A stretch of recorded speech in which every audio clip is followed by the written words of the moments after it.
And now I'm giving floor to Hanna. I am now inviting Hanna Yarmysh. Hanna Yarmysh works at Safer Access Consulting Company.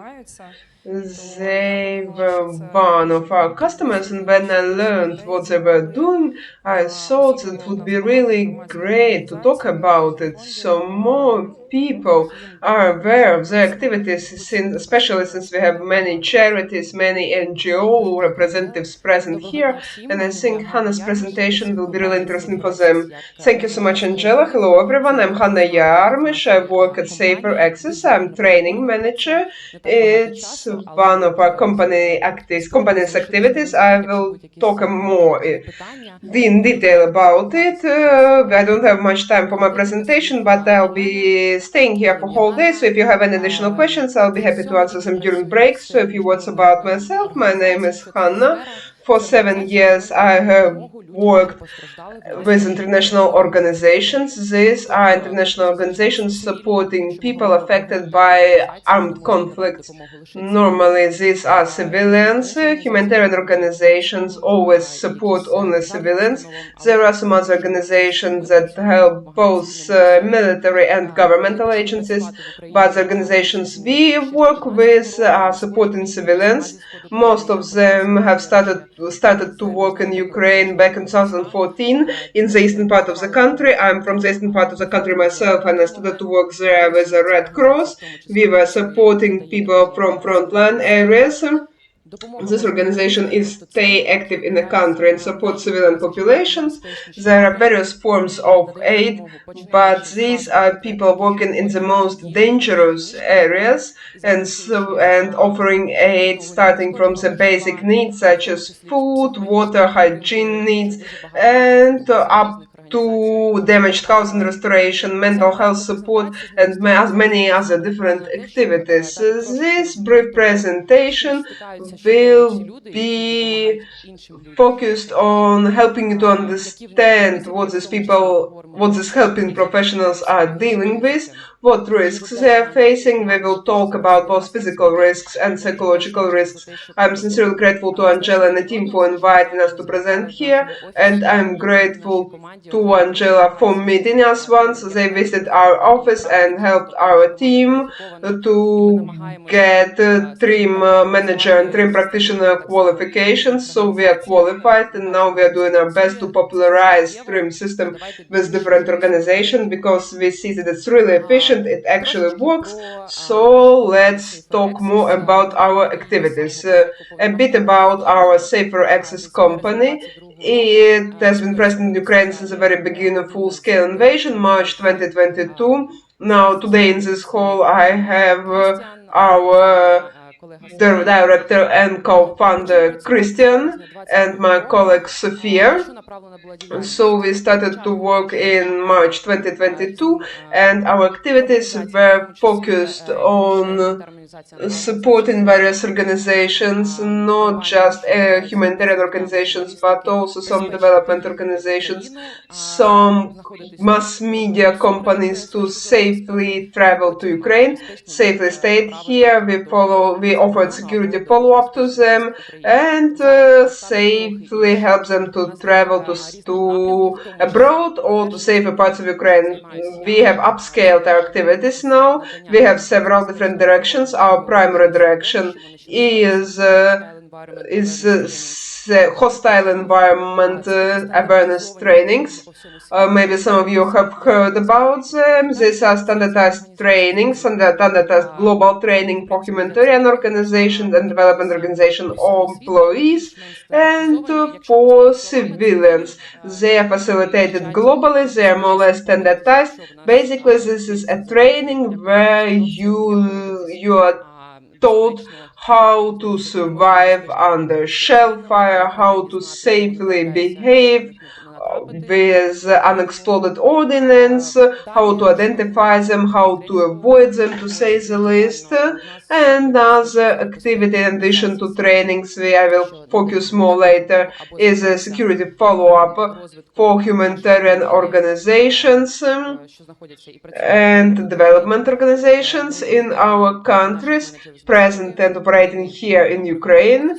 We assign our security managers to them. Our security managers come to their offices, work with them, help to safely plan their trips, safely plan their locations, and to improve office safety and security. Basically, we help them to carry out their activities in a safer manner. As I mentioned, we will talk about physical and psychological components and how to mitigate physical risks, basically physical injuries caused by various factors, and psychological safety as well, which is basically the core topic of today's conference. So let's talk in more detail about our trainings. During our trainings, we offer basic knowledge, very important and fundamental knowledge.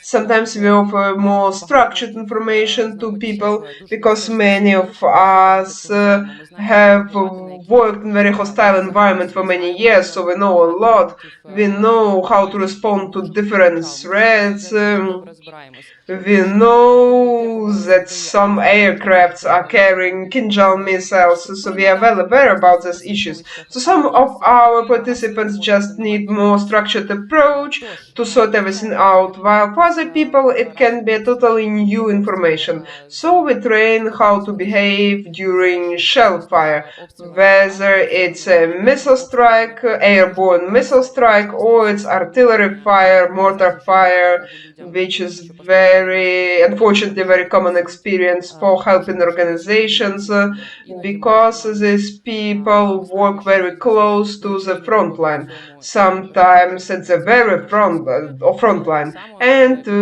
we know our military risk in their life every day, but many civilians, many helping organization workers who often go unnoticed also work there, offering evacuation, offering first pre-hospital aid. So we train them on how to respond when you don't have a safe shelter around. Unfortunately, we don't have enough shelters in our countries, especially in the frontline areas. We train them how to behave with unexploded ordnance. We don't behave with unexploded ordnance at all, and the best thing we can do is to avoid them. If we have found ourselves in an area contaminated with explosive items, our chances are low, but there are still some things we can do, because when you deal with landmines, the most important thing is to know where they're usually concentrated. On the State Emergency Service website, we have a map with areas contaminated with explosive items are marked, so you can research it. Is my destination point contaminated? It does not update regularly, but it's still a very good resource to keep in mind, and it's definitely better than nothing. Then we have some indicators which may indicate the landmines and unexploded ordnance danger. So if you see a landmine, if you see an explosive device, it can be too late. So we learn people to watch some indicators in the environment which are warning signs of trouble. So we need to pay attention. We must stop, not freeze on site, call police, call state emergency service, and request safe evacuation. So we talk about it, we plan it, we facilitate these trips for our clients, we teach them how to safely plan routes, what to have in case of some emergencies. This information is actually relevant not just for various humanitarian and development organizations, but also for civilians. For example, I perfectly realize that I go on a trip. even if this trip just takes 15 minutes and I just travel to Kiev suburbs, I'm supposed to have a stock of water and stock of food in my car, some very basic medicines, a full tank of gasoline, because in our situation we don't know what can happen any minute and we must be prepared for anything.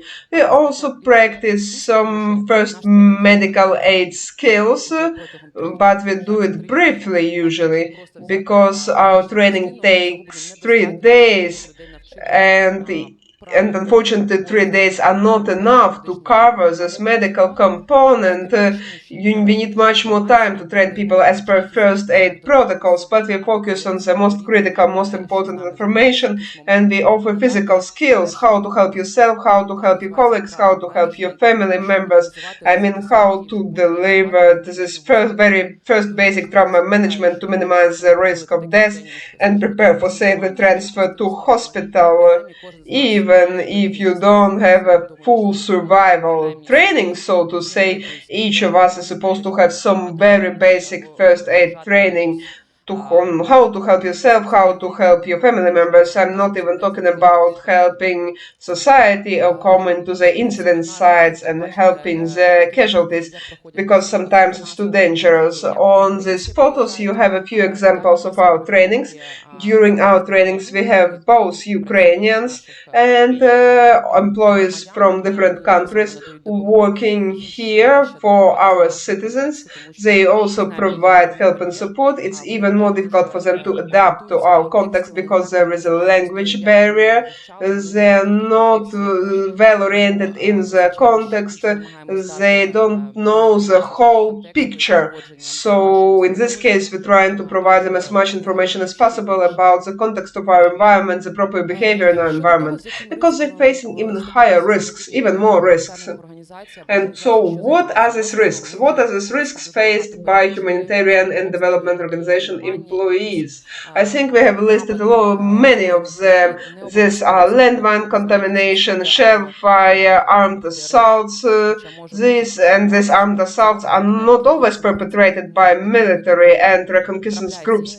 Sometimes these are even people, these are even beneficiaries, people who receive help. Sometimes humanitarian organizations travel to the location.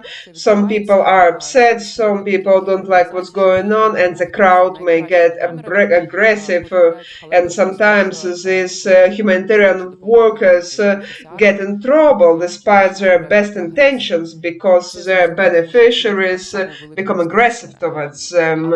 And it's understandable because these people are really stressed, but and unfortunately it's still a threat, and humanitarian workers must respond to ensure their safety. From physical point of view, we have mentioned many risks already. During our trainings, we help to develop some association between brain and body responses to properly address stressful situations, to develop some kind of conditional reflexes. So we're doing something similar. We practice our drills many times. Artillery strikes, and we see how the speed of response increases. People don't need much time to think. They start acting immediately. It increases their survival chance. And from psychological point of view, the helping organization employees often face in addition to these war-related factors such as destruction, landmines, and shell fire, they also face a different kind of risks. They often work in the immediate vicinity to the front line. Some of the first who travel to the occupied territories, they witness a lot of suffering like many of us, but they one of the first to meet this blow. They see suffering of civilian population. They see suffering of their colleagues. They suffer themselves. Unfortunately, they witness the death of their colleagues when they come to help people to provide support to civilian population. But some strike happens, some assault happens, and some of the colleagues are killed. Or people are sitting in the office and they receive news that their colleagues were killed on a mission. It's a terrible injuries. It's a terrible trauma. I faced it myself myself in the early in my career when I went to frontline to talk to people. It's very challenging. I think the first few months of my work there, when we talked and actively we talked, help people talk to people, you're listening to it. It's very difficult. So when you come back from such trips, you are crying, you have tears in your eyes. You're really struggling. After a while, you adapt a little bit, you perceive this information in a different way, but it's still painful. So at some point in my life, I had to ask professional psychotherapy myself. This is the reason why I strongly encourage all people to research about these opportunities, maybe to mitigate this stigma in our society that it means that you are crazy if you seek mental health support. Actually, it means that you are totally right if you realize that you need the support and you are brave enough to seek it. But as I have already mentioned, some of the threats I have mentioned can be mitigated somehow. A very similar example, you hear air raid sirens, you immediately proceed to shelter. If you have a shelter nearby, we do not expect we don't expect that it will miss. I hear sirens, I go to shelter, it's secure. So this is something we can do. In other situations, we cannot do anything. For example, when first explosion goes off, then sirens goes off. In such situations, we may not always respond appropriately, but by improving our knowledge, by getting more training similar to others, and other trainings, by research information online, we may mitigate some physical risks for ourselves. And very often, people come back after our trainings and they message us, dear friends, 2-3 weeks, 2-3 months, or 6 months after your training, we were at the humanitarian distribution site in Chernihiv or in Kharkiv. There was a strike, but we survived because we just responded in a way you taught us. Of course, it's not a 100% guarantee. There is no guarantee that you do this and that and you will survive. But you increase your chance of survival, and people are getting back to us, and people say that thanks to the knowledge we shared with them, they actually saved their lives because they suffered less injuries than could. So at this time we realize that what we are doing is not in vain, and we need to train as much people as possible. It's about physical safety. And as for psychological safety, as I've already mentioned, when we met in Jela and completed trim training, after that we have started to popularize tourism system during our trainings because there is a lot of demand for it, and I see this demand increasing. At the very beginning of my career, no one was talking about it. There were some psychological support programs attended by one person who mistakenly confused the door. But now, when we start our trainings on the very first day, we ask participants, what are your expectations? And many people say, we want to learn about psychological first aid or about PTSD, how to identify PTSD. People are interesting. There is a great interest for it. So after we have completed our training with Angel and her team, we started to talk about it during our trainings. We started to talk about this practice, about this trim system. So now many organizations, at least 2 or 3 organizations, have completed their trainings, maybe more of them, because not always share the information with us, and often they express their gratitude for introducing them to Angela and Trim system, because many of these people, they are not military, they are not first, but they still are first liners, facing the high physical and psychological risks. Still, these people are sacrificing many things to help other people, and here trim system is very helpful to support them. How to find them? Well, I'll be hanging around here for first day. You can approach me. You can save our email. You can check our website. If you want, we can share our contacts during the break, and I'll be happy to share with you more information and more experience. And do you have any questions for me? Do you have any questions for Hannah? No questions? Okay, thank you for this amazing presentation.